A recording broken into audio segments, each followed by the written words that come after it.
Assalamualaikum everyone, here I'm back with another amazing recipe of a healthy sandwich. So first we need to do to take 2 eggs and whisk them properly.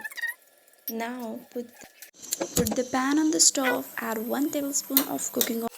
Grease the pan properly and pour the whisked egg on the pan and cut it into small pieces to make it a scrambled egg. Then heat the slices and grease it a little bit. Then add the black pepper and mix it properly. Now I'm gonna add a 1 tablespoon of mayonnaise and mix them together.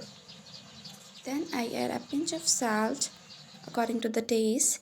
Then place the prepared mixture on the slices properly and distribute it on all over the slice.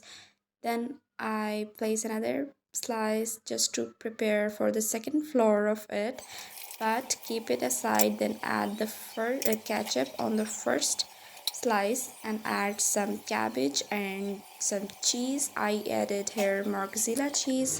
Heat the sandwich to melt the cheese and the sandwich is ready along with its cheesiest look. If you like it, don't forget to like, share and subscribe. Allah Hafiz.